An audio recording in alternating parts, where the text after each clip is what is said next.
Nuevamente, buenas tardes a todos, muchas gracias por estar acá.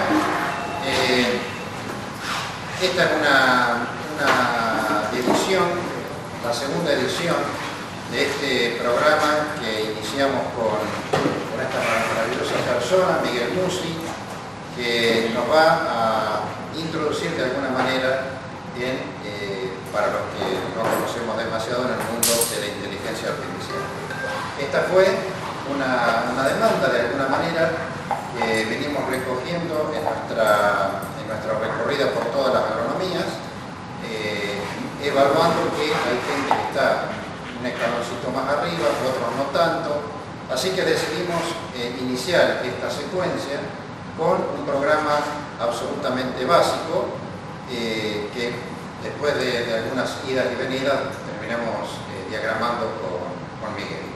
Yo ahora le voy a dar lugar directamente a que Miguel se presente y sin más trámites le vamos a dar comienzo a la jornada. Muchas gracias. Miguel. Gracias, Raúl. Bueno, buenas tardes. Gracias por la asistencia. Mi nombre es Miguel Musi, como decía Raúl. Tengo 42 años, soy profesor de física, profesor de matemática. Trabajé durante 20 años en la docencia, sobre todo en la ciudad de Pergamino, de la cual soy oriundo. Y en una apuesta fuerte, laboral, profesional y familiar, puse una pausa en mi vida de docente, dejé las aulas y aproveché que en la Universidad Nacional de Rosario iniciaban la carrera de una tecnicatura en inteligencia artificial y me dediqué de lleno a eso. Como dije, en una apuesta que significó salir de mi zona de confort después de presentarme durante 20 años en la docencia. Y bueno, ayer les comentaba a los chicos, creo que es la segunda apuesta fuerte que me sale bien. La primera es la persona que me acompaña, después de 23 años de conjunto con el primer día.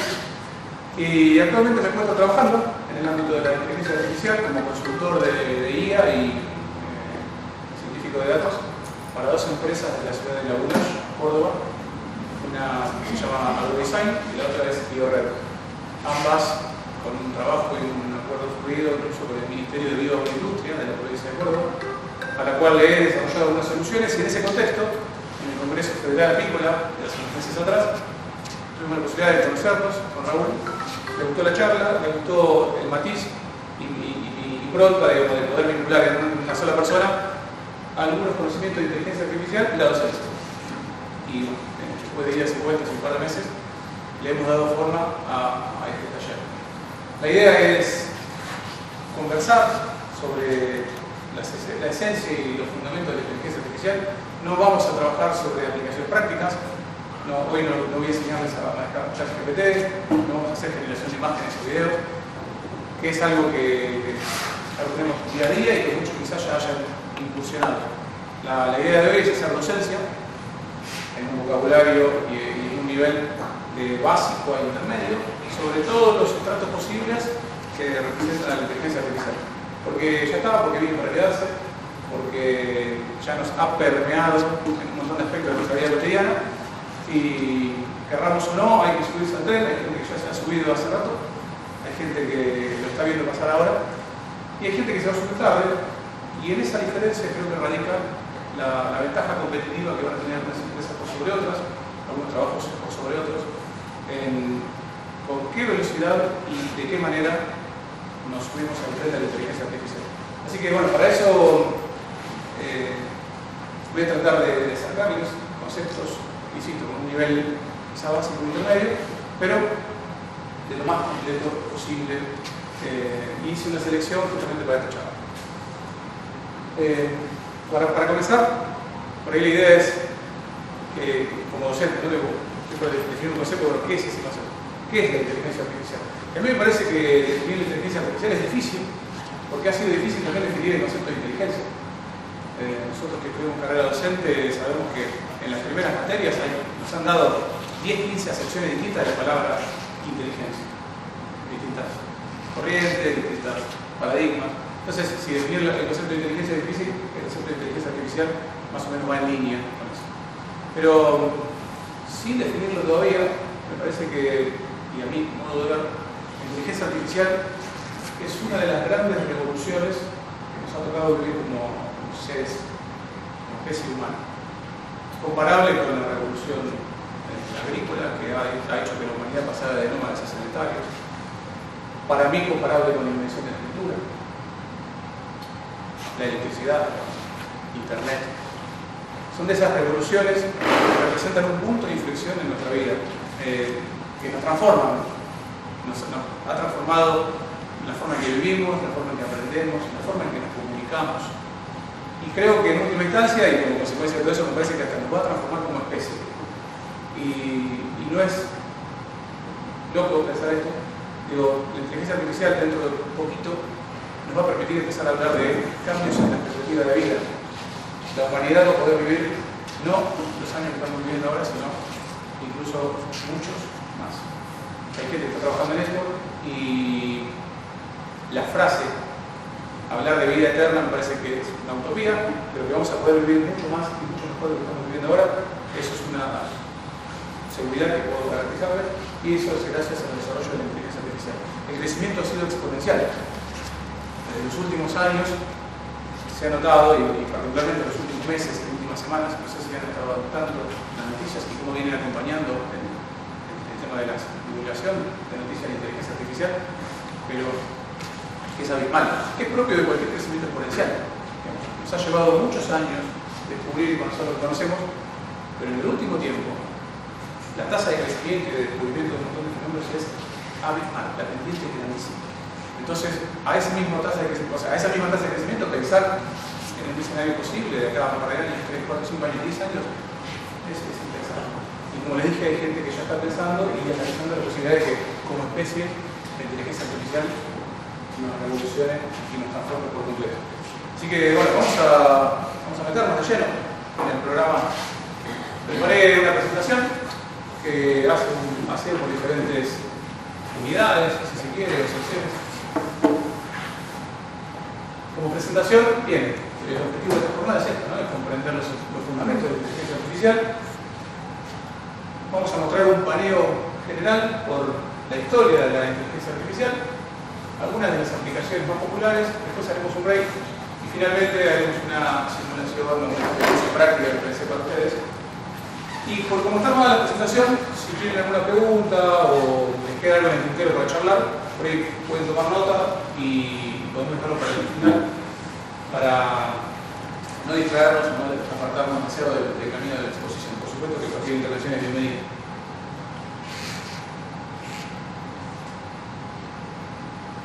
Bien, entonces empecemos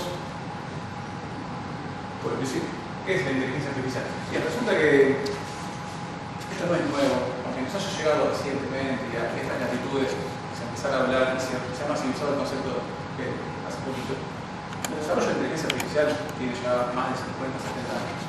Y resulta que son el desarrollo de algoritmos que de alguna manera imitan habilidades que no serán propias. Y resuelven problemas con algunas habilidades que no son propias, como la percepción de variables del entorno, la comprensión del lenguaje, el razonamiento y el aprendizaje. Esto es importante, porque los algoritmos de informática en general ejecutaban una serie de pasos de manera secuencial que uno ya prefijaba en un algoritmo. Yo quiero resolver una problemática, entonces el algoritmo hace de manera secuencial lo que el programador ya seteó. Ahora, el nuevo paradigma de la inteligencia artificial consiste en que el algoritmo es capaz de aprender y resolver un problema por sí solo. Esta es la novedad. Dentro de la inteligencia artificial está bueno empezar a hablar de clasificación. La primera clasificación se pueden hablar de tres grandes tipos de inteligencia artificial.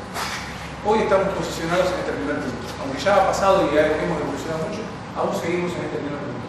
En las inteligencias artificiales estrechas o débiles. Por su sigla en inglés, la N es narrow, entonces son inteligencias artificiales débiles, que son inteligencias artificiales muy buenas, pero para hacer una única tarea. Entonces, una inteligencia artificial puede crear texto, otra puede generar imágenes, algunas juegan también al ajedrez, otras inventan canciones, pero una sola tarea a la vez. Nosotros como especie somos capaces de hacer todo eso a la vez. Alguna inteligencia artificial podrá conducir de manera autónoma, pero esa misma no es la que crea canciones o que pelea en la inversa. Ese es el próximo estadio. Cuando Cuando yo empecé a estudiar, y no hace mucho de esto, el segundo paso, hablar de la inteligencia artificial general, era una utopía, era inalcanzable, era pensar en una inteligencia artificial, en un ente que reuniera lo mejor de todos los humanos en un solo ente. Esto que dije recién, de manera separada, en una sola entidad. Te digo ente porque es difícil hablar de qué es una inteligencia artificial como cosa. Entonces, bien, reunir todo eso, lo mejor de la especie humana en un solo ente, ese estadio era una utopía y se llamaría inteligencia artificial general. Lo digo en potencial, porque desde que empecé a estudiar era como, cuando eso pase, si pasa. Y hoy, ya desde hace unos meses atrás, y con el desarrollo de la tecnología y demás, hoy es una realidad y ya en el pasillo de las grandes corporaciones se empieza a hablar de esto. Ya hay un run y se comenta sobre la inteligencia artificial general. O sea que no es raro que dentro de poco en los medios empecemos a escuchar de esto, entonces cuando escuchen hablar de inteligencia artificial general estaremos hablando de eso, estaremos en presencia de esto. Y ahora sí, el siguiente estadio sí sería una utopía, que es la inteligencia artificial que nos superaría en todos los aspectos en los que somos hábiles. Tendría que ser algo así como especie humana tenemos destacados, ¿no? Podemos hablar de pintores renacentistas, músicos, atletas, habilidades destacadas en la resolución de problemas matemáticos. Bueno, todo eso en un solo ente y superior. Una inteligencia artificial o una superinteligencia artificial nos superaría en todo. Y eso podría ser una ventaja evolutiva o no sé. Cuando estemos frente a una superinteligencia, habrá que ver qué rol cumple la humanidad al lado de ese. Algo de historia, rápido, para no aburrir. Decía recién, hablar de inteligencia artificial tiene ya sus años. Se empieza a trabajar en algunas ideas similares a las que hoy conocemos como inteligencia artificial en la década del 50. Alan Turing desarrolló un test, un famoso test, que permitía discernir entre una habilidad humana o de máquina. Entonces uno podría chatear hoy mismo, cuando conversamos con GPT, es prácticamente imposible pensar o reconocer si quien conversa atrás de GPT es una persona o es un algoritmo que nos está contestando. Por la empatía que desarrolla y por la forma que nos contesta, es prácticamente imposible separar al humano de la máquina. Bueno, el test de Turing era específicamente para eso. Y también se acuña en esa época el concepto de inteligencia artificial, en la década del 50. Después, una década más tarde, surgen los desarrollos. Uno de ellos es famosísimo, ELIZA. ELIZA es como algo así como el tatarabuelo de ChatGPT. ELIZA es el primer modelo de lenguaje. ELIZA era un algoritmo muy simple, desarrollado por fines terapéuticos, que lo que buscaba era conversar con los usuarios.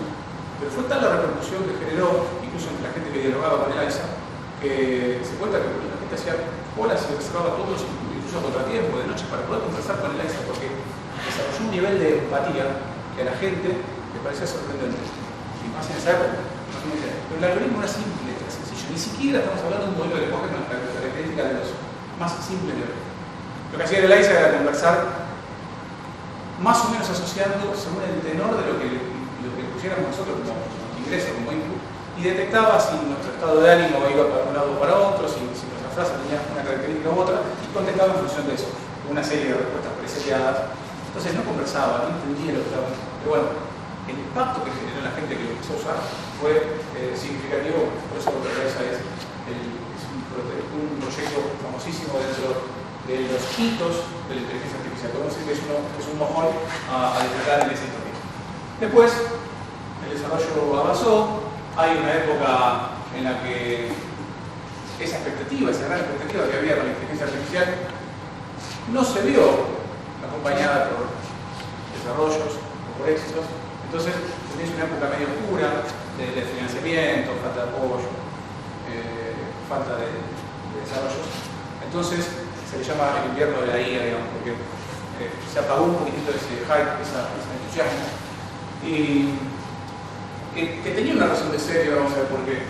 Después, por suerte, mucha gente siguió trabajando puertas adentro, hay gente que ha seguido trabajando y desarrollaron conceptos como el de redes neuronales, algo que ahora está en boca de todos. Bueno, data de esa época. Hay gente que sigue trabajando afortunadamente en algoritmos y puertas adentro. Visionarios, utópicos, locos, etc. Pero siguieron desarrollando cosas. ¿Conocen el algoritmo Deep Blue? Deep Blue es el algoritmo que ganó con el ajedrez en ese entonces campeón mundial, Kasparov. Bien, son algoritmos que han trabajado con inteligencia artificial en esa época. Y recién ahora, recientemente, ahí cobra el auge, y ahí sí tenemos el boom de los algoritmos y de los desarrollos de inteligencia artificial. ¿Tienen una idea de por qué recién ahora? ¿Y por qué no antes? ¿Se les ocurre pensar por qué los desarrollos de algoritmos de inteligencia artificial tienen en este momento su esplendor? ¿Lo escucharon? La industria gamer. Los chicos jugando los jueguitos, o chicos y no tan chicos. Las placas de video, empresas como Nvidia, que han escuchado hablar, las placas de video y el desarrollo de juegos cada vez más potentes, hiperrealistas, más complejos, hicieron que hubiera que evolucionar en eso para que el poder de cómputo de los videojuegos en paralelo sea mucho más potente, porque el cómputo que tenemos en la computadora general doméstica en general es en serie. Entonces lo que se buscaba en esta placa de video es que hiciera mucho cómputo en paralelo y rápido. Bueno, esa fue la arquitectura y la infraestructura ideal para los entrenamientos de la inteligencia artificial, para el cálculo de la inteligencia artificial, porque les spoileo al final, cada vez que hablamos de inteligencia artificial vamos a hablar de matemática, de cómputo, de cálculo. No hay otra cosa, no hay magia. Es cálculo. Es matemática, en general, es estadística, es probabilidad. Así que esta época, gracias a la industria del videojuego, gracias a quienes estuvieron desarrollando juegos y arquitectura para esa industria gamer, es que afloraron todo el desarrollo de inteligencia artificial y nos permitieron llegar a charlar de lo que estamos hablando. Bien, algunas ventajas. No me voy a demorar demasiado en esto, ventajas de inteligencia artificial, por cada una de las secciones. Para no perder tiempo, además, convenimos con Raúl que esta presentación va a quedar a disposición, va a quedar el material, gracias a Mariano. Así que vamos a lo más práctico y especialitivo. Bien, empecemos a meternos de lleno en las áreas específicas de la inteligencia artificial. Hablar de inteligencia artificial es como una gran área, ¿sí? Si tuviéramos que pensar en esa idea de subconjuntos.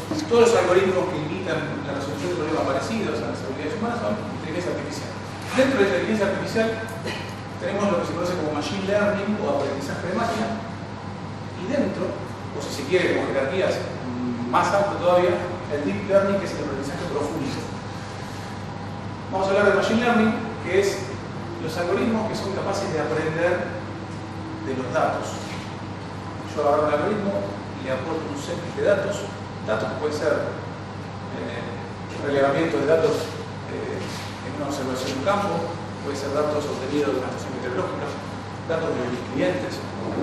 Puedo poner a un algoritmo que aprenda de esos datos y extraiga conclusiones,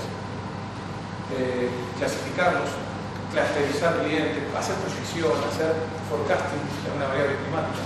Bueno, esos algoritmos son capaces de aprender solos si los pongo de frente a estos datos.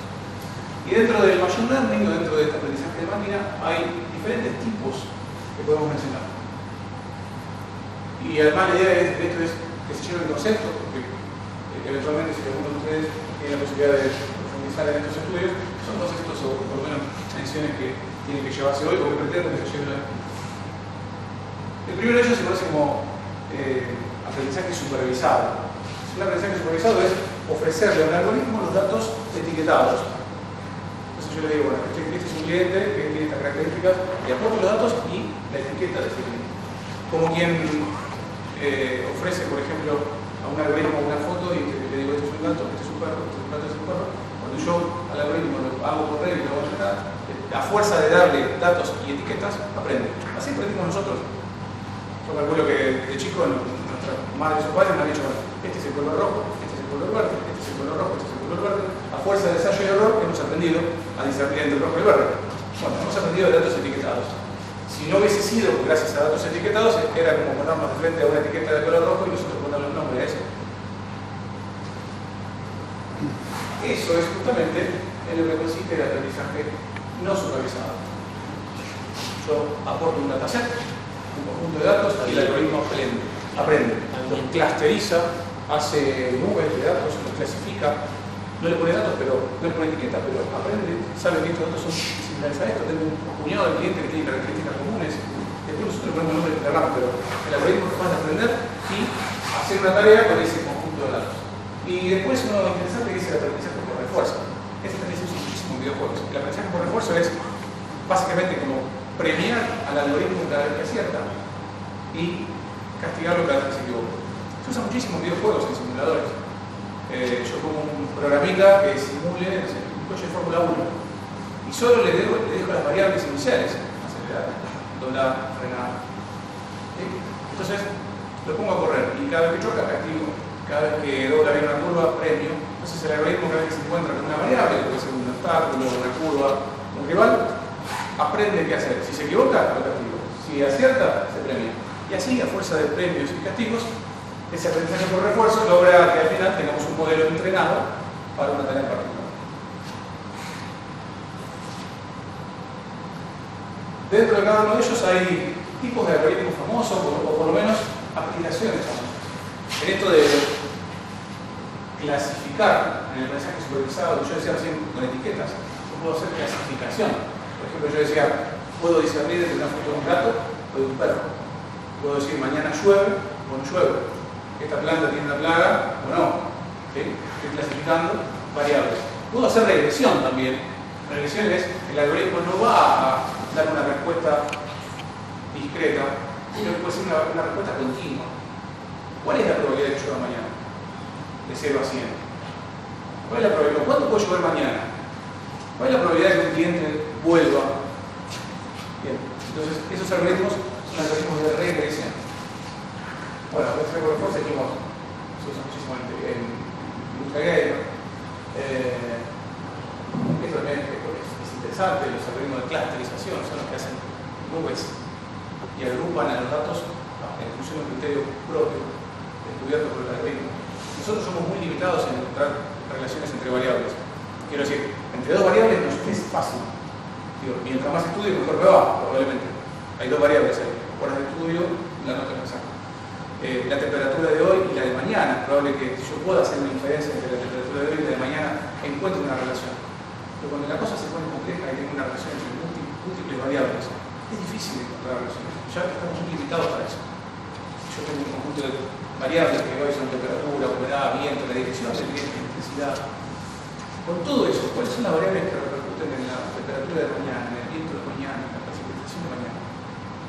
Bueno, los algoritmos son capaces de hacer eso y quizás puedan encontrar relaciones entre datos, agruparlos y sacar conclusiones que a nosotros se nos escapan. Algunas aplicaciones lo dejo para una lectura posterior. Y si profundizamos un poquito más, decía recién, a nivel de jerarquías, el machine learning o aprendizaje de máquina está por encima de los algoritmos básicos de inteligencia artificial, pero por encima todavía tenemos lo que se conoce como aprendizaje profundo o deep learning, que no solo jerárquicamente es como está más adentro o más arriba en complejidad, sino también evolutivamente a nivel cronológico han sido los más nuevos. Estos algoritmos de deep learning son los que ponen de frente a la idea de las redes neuronales. El concepto de las redes neuronales es, por imitación, por analogía, algo parecido a como trabaja y opera nuestro cerebro. Es complejísimo. Hay gente que estudia neurociencia y hay aspectos de nuestro aprendizaje, de nuestra deducción, de nuestro trabajo, que todavía es un misterio. ¿Qué pasa el cerebro para operar? Bueno, hay campos todavía por descubrirse. Entonces, eso, por analogía, es lo que imitan las redes neuronales. El procesamiento y el trabajo de nuestro cerebro humano en un algoritmo de computación. Y en ese afán de comparar inteligencia humana con inteligencia artificial, podemos hablar de, bueno, ¿cuál es la unidad básica de la inteligencia del cerebro humano? La neurona. La unidad básica de este cerebro artificial se conoce como neurona artificial, ¿sí? O perceptrón. Un perceptrón es básicamente lo mismo que una neurona, pero que mientras la neurona comunica pulsos eléctricos, si se activa o no, o si conecta una neurona con otra, la sinapsis, ¿no? Esta neurona artificial lo que hace es un cálculo recibe variables de entrada, que vamos a llamar inputs, recibe variables de entrada, hace un cálculo matemático y solo eso. Y si ese cálculo matemático supera una función de activación, es decir, una condición, ese cálculo nos da más o menos de lo que yo pretendí que me diera, entonces el resultado se activa y el perceptrón se comunica con el siguiente. Esta es más o menos la operatoria de una neurona artificial. Imagínense, vamos a ponerle ejemplos a esto, palabras. Estas pueden ser variables que yo puedo trabajar, ¿no? Hoy decía el clima. Bueno, tengo variables de entrada, variables de inputs, temperatura actual, precipitación actual, velocidad de viento, dirección del viento. Son variables que puedo medir. Bueno, un perceptrón lo que hace es asignarle pesos, algo así como un promedio ponderado. No todas las variables son igualmente importantes, entonces esa neurona le da más pesos a una que a otra. Hace un cálculo ponderado, le aporta un bias, que es un error, un sesgo personal que tiene esa neurona, y si ese resultado supera o no una función de activación, entonces puedo hacer que el resultado sea 1, puede ser que sea 0. O puedo setearle la salida que yo quisiera, puedo estar ofreciendo salida continua. Ya vamos a ver por qué. Entonces, puedo tener una salida, y si esa salida es la salida deseada, entonces el perceptrón anda bien. Si esa salida no es una salida deseada, porque yo quería que los datos de hoy me predigan, o voy al revés, los datos de ayer que me predigan la temperatura de hoy, porque no tengo la temperatura de hoy, es un dato etiquetado, lo puedo comparar si la predicción es correcta. Si la predicción es correcta, entonces los pesos que se setearon acá de manera aleatoria estaban bien, está calculando bien porque me tiene que dar que la temperatura de hoy es 20 grados. Pero si eso anduvo mal, entonces lo que hace la neurona es volver para atrás, corregir los pesos con la que hizo el cálculo y ajustarlos para que el resultado sea el que tiene que dar.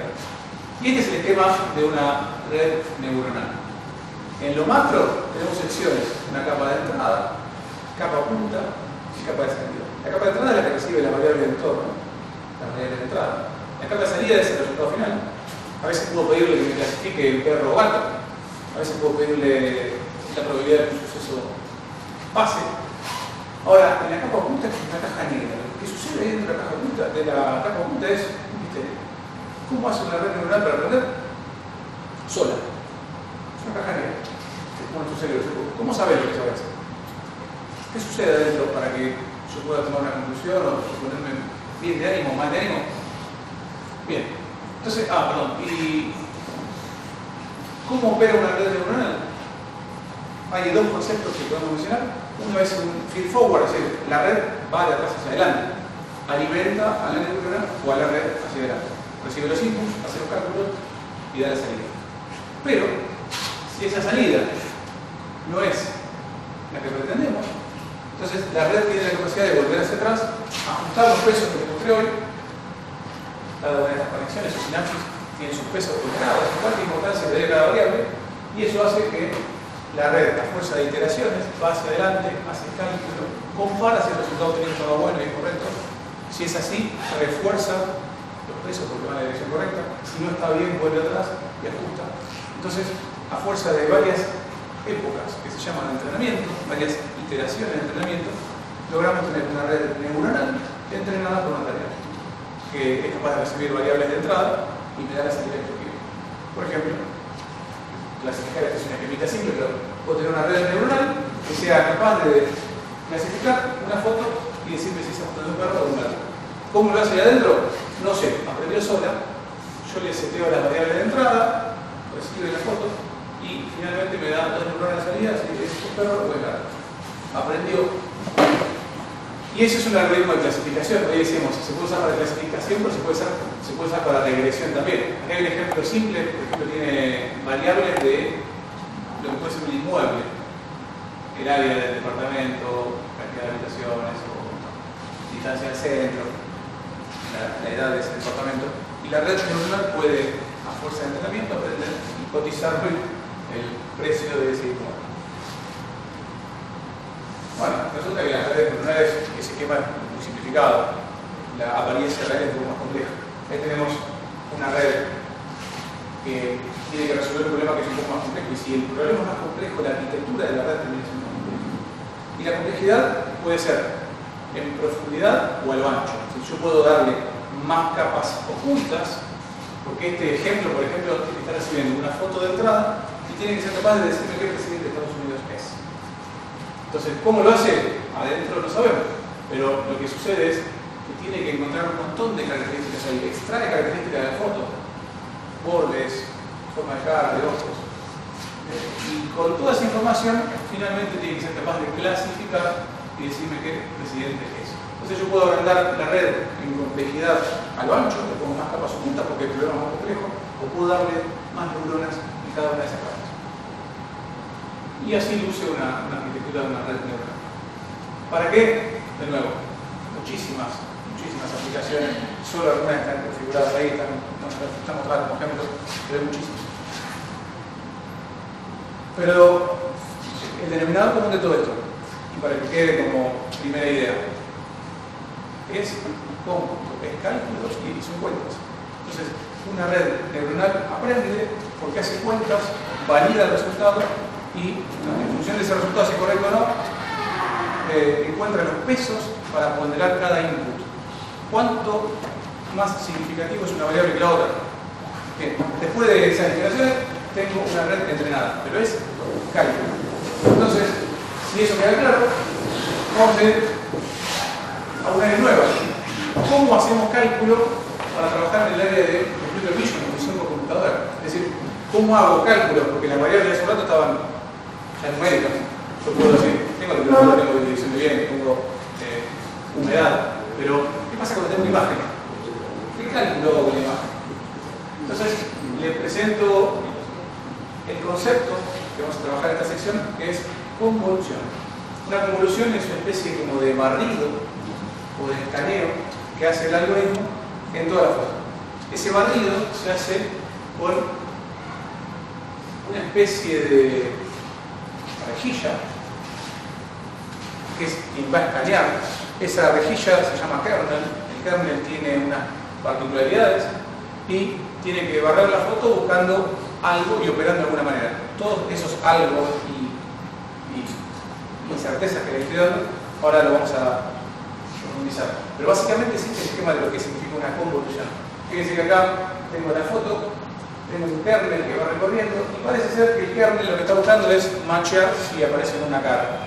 Y cuando machea y me encuentra, bueno, ahí ha marcado en la foto, bueno, acá encontré lo que estaba buscando. En realidad, la convolución luce un poquito más compleja que eso. Pero en esencia es lo mismo. ¿Cómo hago cálculos con los números? ¿Dónde están los números en una imagen? Bueno, no sé si sabrán, pero cada una de las imágenes, una foto, tiene un apilado de capas. Ese apilado depende de la configuración de color. Básicamente puede ser una capa roja, una verde y azul, en formato de RGB. Y según qué cantidad de rojo, verde o azul tenga cada píxel, es el color del píxel. Entonces tengo valores numéricos.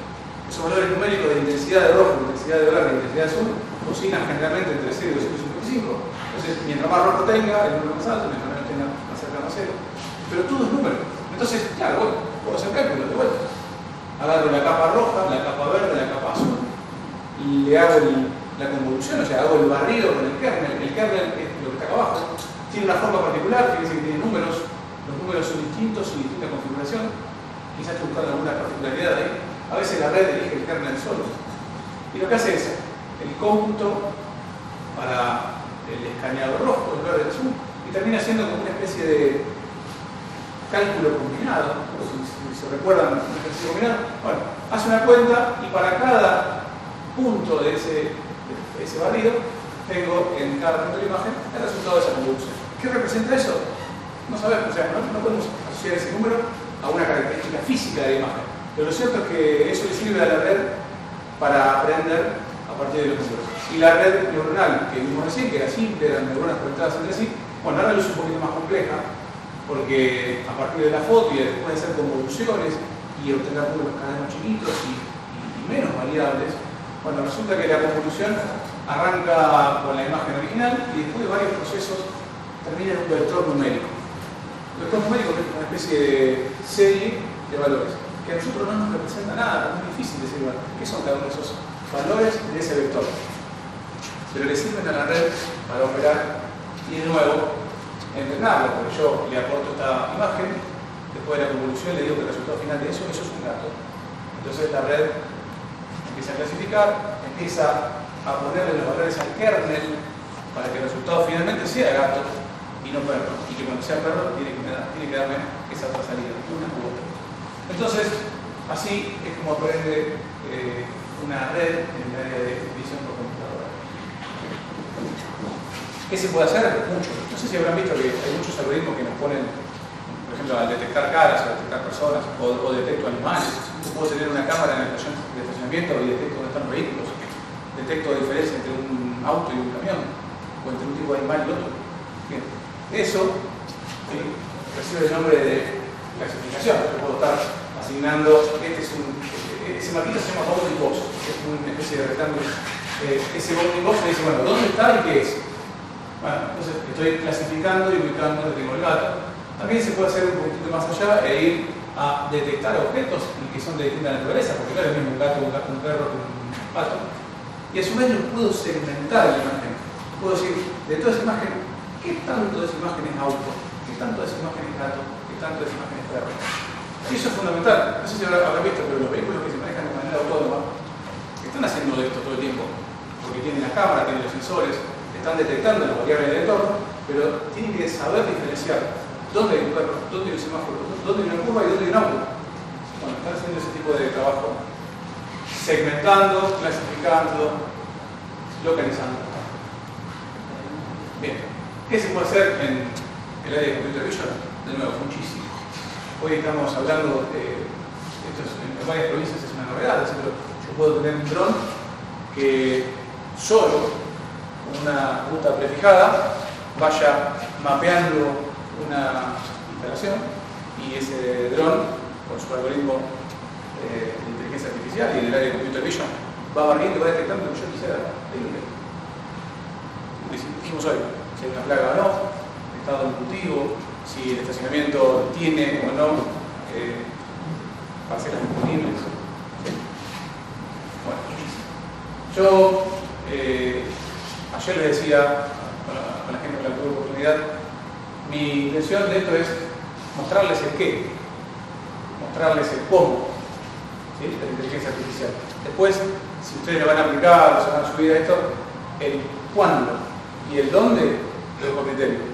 Pero hoy se van a ir simplemente con qué se puede hacer, cómo se puede hacer, y después quedará el criterio y les quedará la cabeza resonando, bueno, en el proceso que están trabajando, qué se puede utilizar con ellos.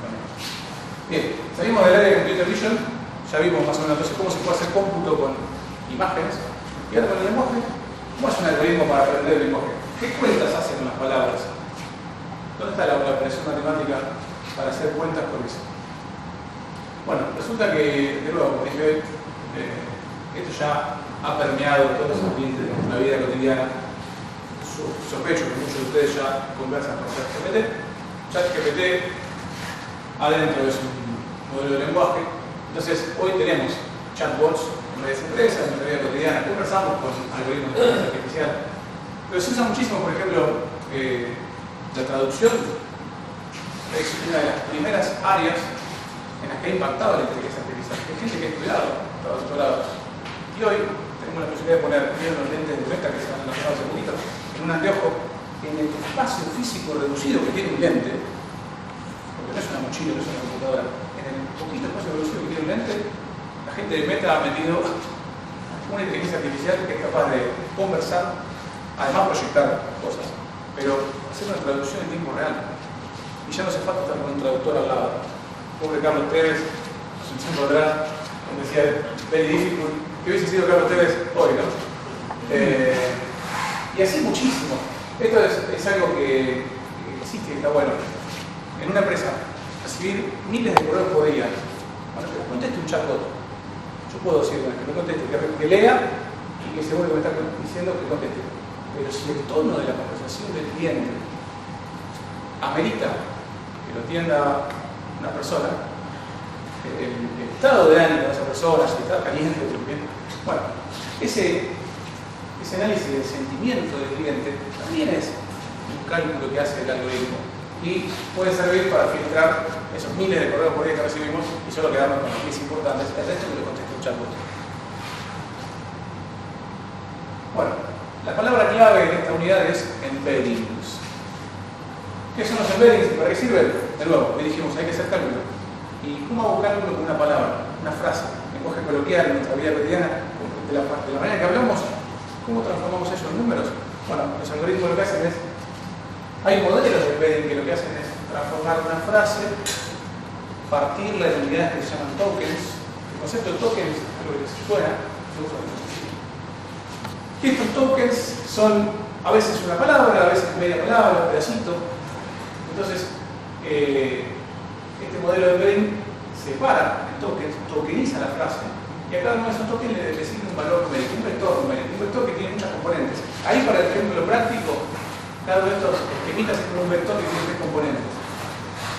Que tenga 3 componentes es para simplificar nuestro razonamiento. Nosotros podemos proyectar algo de 3 componentes. El espacio físico que nos rodea tiene 3 componentes. Un largo, un ancho y una altura. Entonces yo podría ubicar una palabra en este espacio tridimensional, si tuviera 3 componentes.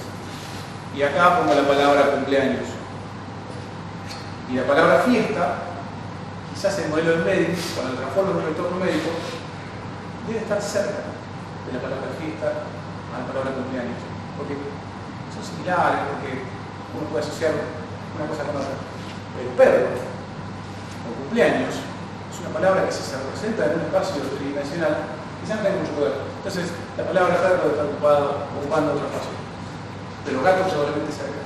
La palabra mascota quizás cerca de ellos tres. Entonces, lo que hacen los modelos de embeddings es básicamente eso. No en un espacio tridimensional, en el esquema, lo digo tridimensional porque nos es fácil pensar en 3 dimensiones, pero nos es imposible pensar en un espacio de más de 3 dimensiones. N-dimensional. Bueno, los modelos de embedding hacen eso. A cada frase la tokenizan, a cada token le asignan un vector numérico de muchísimas componentes y las representan en una especie de espacio n-dimensional. ¿Para qué? Dijimos recién, porque yo puedo encontrar palabras afines, conceptos que son próximos unos a otros. Y gracias a esa representación que se hace, el modelo nos contesta. Y nos contesta por probabilidad. ChatGPT no sabe lo que nos dice. ChatGPT lo que hace es contestarnos y buscar la palabra más próxima a la anterior que dijo en función de la probabilidad de que esté cerca, de que la ubicación de esa palabra esté cercana a la siguiente. Entonces, un modelo de embedding lo que hace es calcular cuál es la palabra más próxima en la secuencia de palabras que yo me viene contestando. Y recuerda a su vez, porque hay modelos complejos, va recordando la secuencia de palabras que me fue diciendo y en función de ese estadio anterior calcula la más probable siguiente. Y en eso consiste el cálculo numérico que hace un LLM, por la sigla Large Language Model o Gran Modelo de Lenguaje. Un gran modelo de lenguaje entonces lo que hace es calcular probabilidades. Estos que están acá en realidad se llaman logs, es como el valor del logaritmo de la probabilidad. Si yo quiero obtener la probabilidad, lo que tengo es el logaritmo de la probabilidad y le aplico la función inversa, la función exponencial. Entonces, estos valores que son valores del logaritmo de la probabilidad, cuando le aplico una función exponencial, por ejemplo, miren el menos 0,96. Si yo ubicara el menos 0,96 en esta recta, probablemente ande por acá, cercana al menos 1. Y la probabilidad del 0,96 está cerca del 0,504, efectivamente 0,38. Entonces, ¿cuál es la ventaja de que el modelo de lenguaje calcule esto? Que me está diciendo cuál es la palabra más probable y de hecho cuánto más probable es una que la siguiente que la otra. Entonces, en la frase esta de sky is, o sea, el cielo es, con las probabilidades que obtuvo, es mucho más probable que la palabra que siga sea blue que clear, pero igual está cerca en probabilidad. Y las que le siguen, por supuesto, tienen mucho más probabilidad. Entonces, ¿qué hace el modelo de lenguaje? Ese de sky is blue.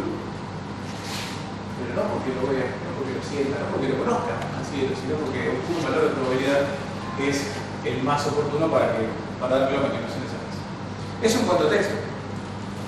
Pero ¿qué pasa con el audio? Porque de hecho, no sé si han conversado, pero ChatGPT, por ejemplo, tiene el modelo de voz. Entonces, puedo escribirle, pero también puedo hablarle. ¿Y cómo hace para transformar el audio de la voz a sus embeddings? Bueno, fácil. A la forma de onda que tenemos de sonido, obtiene lo que se conoce como espectrograma. El espectrograma es como una representación en imagen de los valores de frecuencia de ese sonido. Y si tengo un espectrograma, o sea, tengo una imagen, vimos anteriormente que las imágenes ya se pueden procesar por número, listo, hago una convolución. Y de la forma de onda paso al espectrograma, aplico una convolución y con la imagen puedo hacer de vuelta lo que quiera. Entonces el modelo de lenguaje también no se entiende de manera oral. Modelos de lenguaje, muchísimos. Esta gráfica es, ya hoy es vieja, esto es lo que parece poquito, pero ya esta gráfica es vieja, porque es muy difícil ser actual y novedoso en el campo de la inteligencia artificial. Hoy los modelos de lenguaje más famosos son estos. Probablemente ya esté por salir alguna variante o alguno nuevo, pero la historia de los modelos de lenguaje es larga. Decíamos, yo les comentaba sobre el ISA, y desde el 1967 en adelante ha habido muchísimos. Fíjense, acá el surgimiento de GPT, por ejemplo, algunos modelos son acá.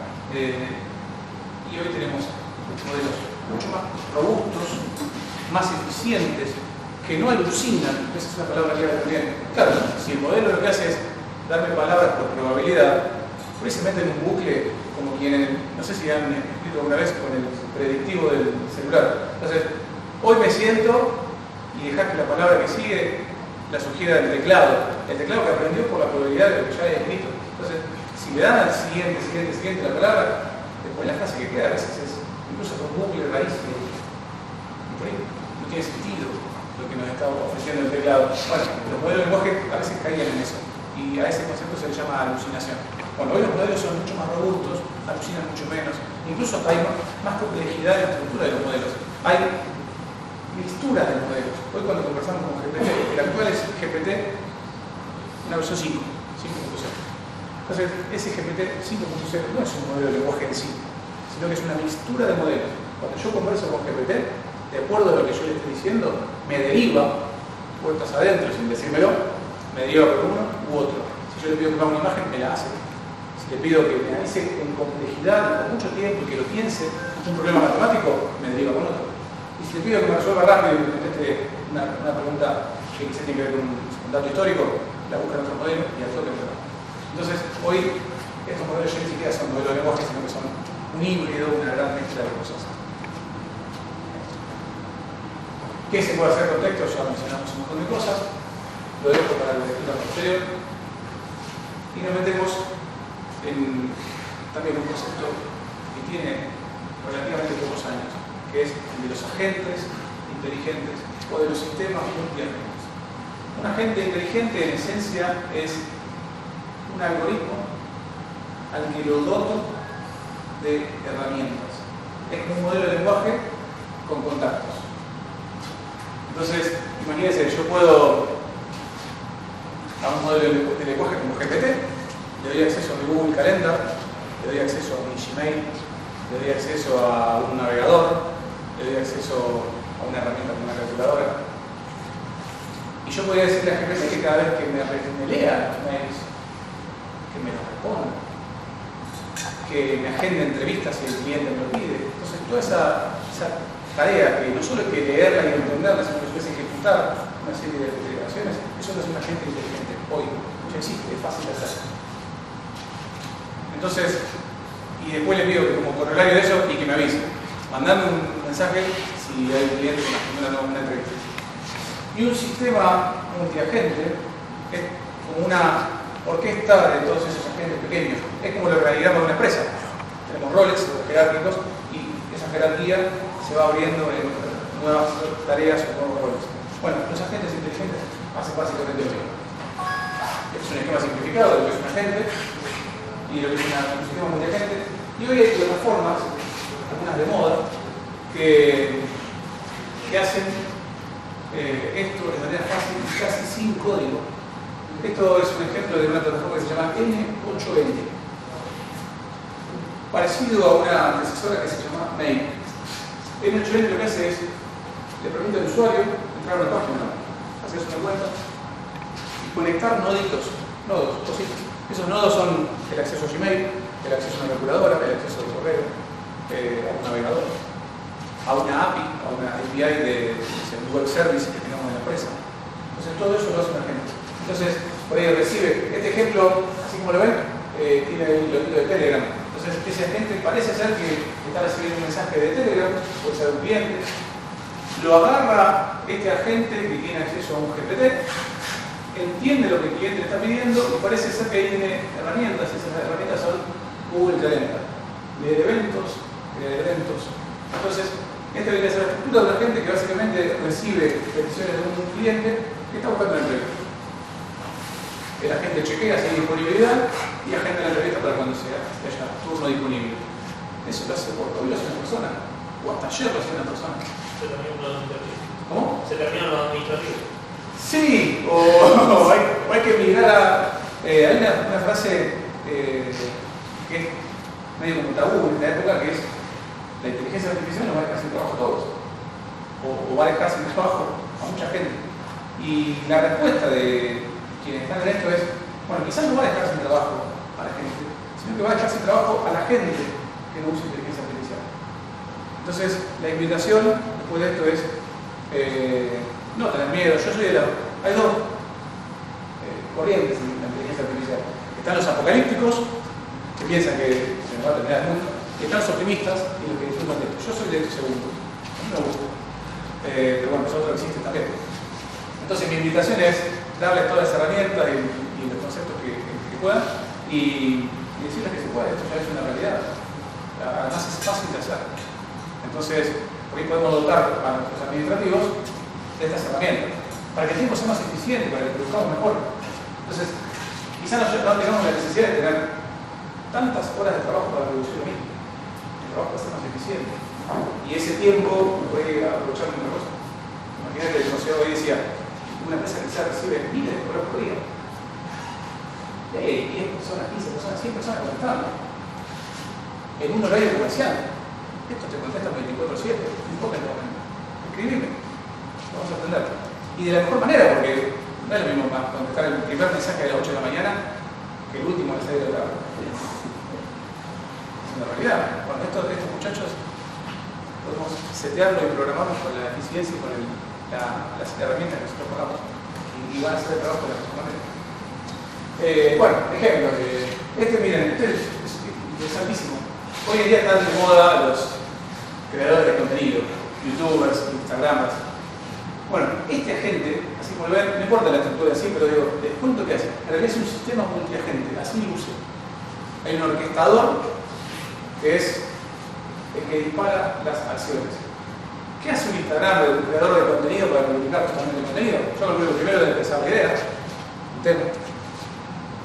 Y si quiere ser viral, claro, tiene que hacer eso 2 veces por día, 3 veces por día, no sé con qué frecuencia lo hace. No lo hago yo. Crear ideas, maquinarlas un poquito, buscar información sobre cada necesidad, después de haberlas filtrado. Crear el speech, el texto de ese video. Quizá grabarse. Hoy es fácil porque ya no necesito grabarme. Yo con mi foto, hay algunas inteligencias artificiales que si le doy mi foto y un texto, son capaces de hacer el video de mi mismo personaje, un clon virtual, digámosle, que está hablando de lo que dice ese texto sin necesidad de yo grabarme. Imagínense el tiempo de producción, postproducción, Mariana Santana, si me ahorro eso. Después tengo que subirlo a YouTube o a alguna plataforma. Tengo que ponerle una carátula, tengo que diseñar esa carátula. Entonces, todo eso puede haber una gente que orqueste esas tareas y lo haga solo. ¿Cuántas veces por día? 10 veces por día si quiere ser viral. Listo. Bueno, no les propongo que sean mediáticos influencers, pero podemos imaginar qué hacer y qué utilizar, qué proceso utilizar con herramientas parecidas. Pero una consulta. Sí. Para utilizar esos agentes como... Esto es fácil de hacer. Esta plataforma, por ejemplo, que es lo menciono acá porque es trend hoy, el viral, se llama N8N. Uno puede entrar, por supuesto que el nivel de complejidad que vos logres va a depender de tu tiempo, de tu formación, de tu capacidad. No lo sé, vos lo contratás, pero se puede hacer lo que quieras. Y esto basta, es una plataforma open source, es gratuita, se puede alojar en los servidores de N8N o autohostear en los servidores que vos tengas, o un servidor que uno puede contratar en Google, por ejemplo.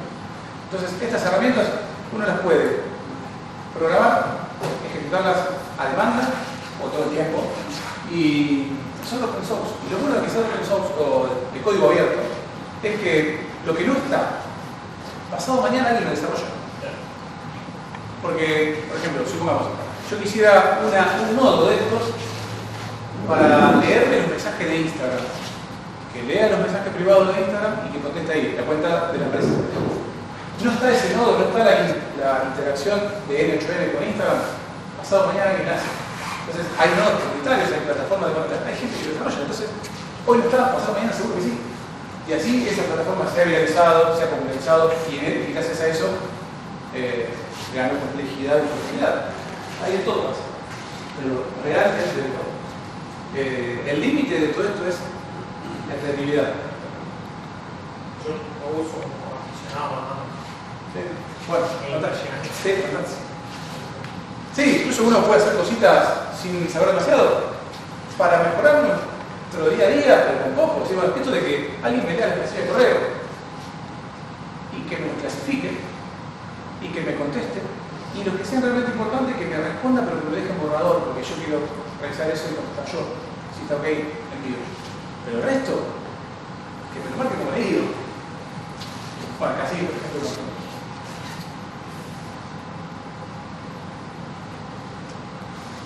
bueno, eso con respecto a los agentes y a los sistemas múltiples. Lo último, para casi ya ir terminando, es, bueno, todo este cómputo, toda esta estructura numérica y poder computacional, ¿dónde se hace? Y hay dos paradigmas, el paradigma del cómputo en la nube o del cómputo y cálculo in situ.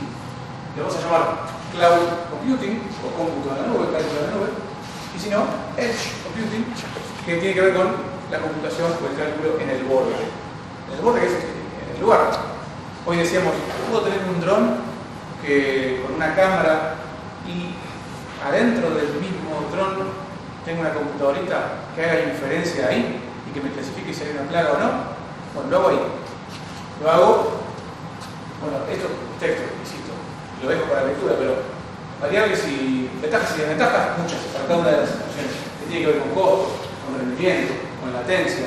¿Qué pasa si yo en ese campo no tengo conectividad? No me queda otra. Pongo una computadorita en el dron y que haga la inferencia ahí. Pero si tengo conectividad y puedo, a lo mejor aprovecho las ventajas y el poder de una gran empresa que tiene servidores mucho más potentes que lo que puedo tener yo. Entonces, ¿qué de esas dos opciones nos viene bien? Quedará a criterio y a consideración de esa situación personal o particular. Pero, y solo como ejemplo, dentro del paradigma de la computación en la nube, tenemos empresas como Amazon, Azure, Google Cloud, y dentro del edge computing, bueno, estos son algunos dispositivos como ejemplo. Esta es una mini computadorita que tiene la potencia de una supercomputadora y que la puedo colgar arriba de un dron.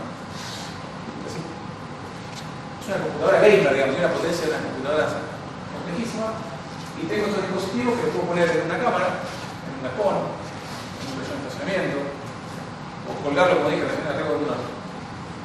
Porque no hay conectividad, porque necesito que los datos sean rápidos, que haga diferencia rápido y que me clasifique sí o no en una variable rápido ahí. Y no puedo esperar, no tengo tiempo para resolver la latencia que tiene los servidores. Bueno, ya sí. Bien, ya como para ir terminando, en la última sección me permití anotar algunas frases que a mí me parecieron significativas, que a mí me dejaron huella en este ámbito relacionado a este tema. Algunas de ellas tienen que ver con la inspiración, y yo como docente también lo viví esto. Es de Mario Benedetti, dice, cuando creíamos que teníamos todas las respuestas, de pronto nos cambiaron todas las preguntas. Entonces, a muchos, ustedes, a mí me pasó en mi área en la que yo estaba como zona de confort, ya teníamos todas las respuestas, ya lo sabíamos hacer, ya estaba todo dado, todo hecho. Y sin embargo ahora, esta nueva oleada de inteligencia artificial, igual que nos pega un barrido a toda esa mochila que traíamos y nos invita a repensar un montón de cosas. Y casi arrancar de nuevo. La segunda tiene que ver con el liderazgo. Entonces, y en conexión con la fase anterior, hoy los grandes líderes son aquellos que sean capaces de hacerse las mejores preguntas. Ya no los líderes que tienen todas las respuestas, al que acudo para ¿cómo hacemos esto? ¿Qué hago en este caso? No. Hoy el líder es el que puede aportar visiones. Bueno, ¿qué deberíamos hacer para optimizar este proceso? Y en conexión con eso, y como para invitarlos a subirse a este tren más temprano que tarde, es entender que esta transformación ya vino para quedarse, ya es una realidad. Y la transformación, podemos subirnos a esta transformación o esperar que nos transforme. Hoy, quien se suba a esta transformación va a tener una ventaja competitiva frente al resto, seguro. Y si no, la realidad nos va a transformar. Vamos a tener que subirnos porque el resto de los competidores se hacen subir. Y lo último es una invitación a meternos y trabajar. El único lugar en el que el éxito está antes que el trabajo es en el diccionario. Bueno, no mucho más por mi parte. Espero que el panel haya sido completo, complejo, pero simple de entender y palabras que les hayan llegado de manera accesible.